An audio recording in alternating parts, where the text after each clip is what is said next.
Mahmud kutoka Mwanza. Karibu Mahmud. Asante, nilikuwa nauliza shehe wangu. Ndio. Zaka, wakati wa kutoa zaka,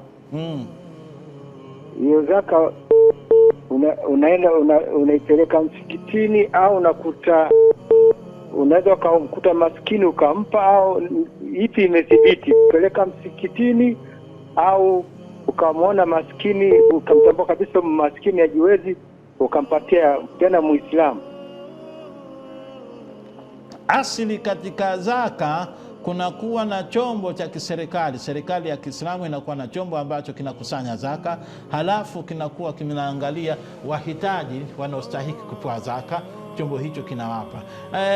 Wakati huu mara nyingi sana hakuna vyombo vya namna hiyo katika baadhi ya maeneo ambavyo ni vya kiserikali rasmi, vya kiserikali. Kwa hiyo badala yake kunaweza kukawa na taasisi, Kwa hiyo tafuta taasisi ya namna kama hiyo ambayo kwamba unahisi ni taasisi inatekeleza wajibu wake ipasavyo na kwa uadilifu na kwa uaminifu, basi ikabidhi zaka yako ili hiyo taasisi igawanye zaka yako kwa watu ambao wanaostahiki. Na iwapo kwamba unaona kwamba baadhi ya wakati unaweza kutia shaka hata na baadhi yao watendaji wa kitaasisi, jambo maeneo ambalo kwamba halina uongozi, hauna serikali, haifuati utaratibu wa sheria za Kiislamu, basi unaweza ukasimamia wewe mwenyewe ukasimamia kupata mahesabu ya zaka ambayo unayodaiwa, na baada ya kisha kupata mahesabu ukatafuta mtaalamu ambaye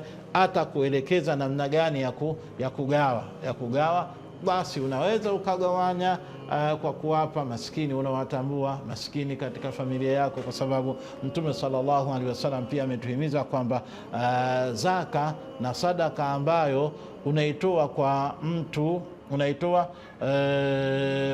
mtu wako wa karibu kifamilia, basi inabeba malipo mara mbili kuliko ile unayompa mtu ambaye hayupo karibu nawe kifamilia.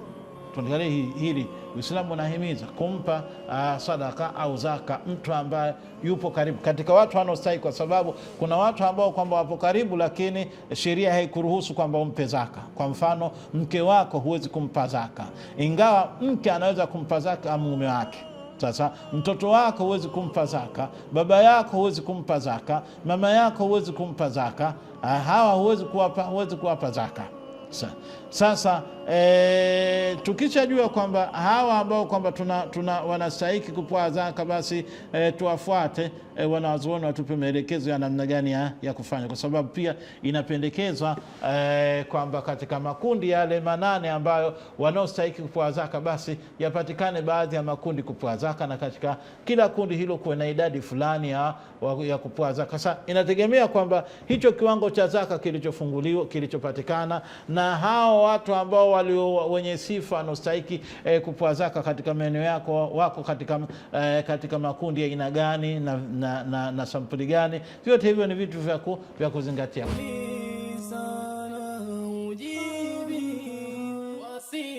Wasi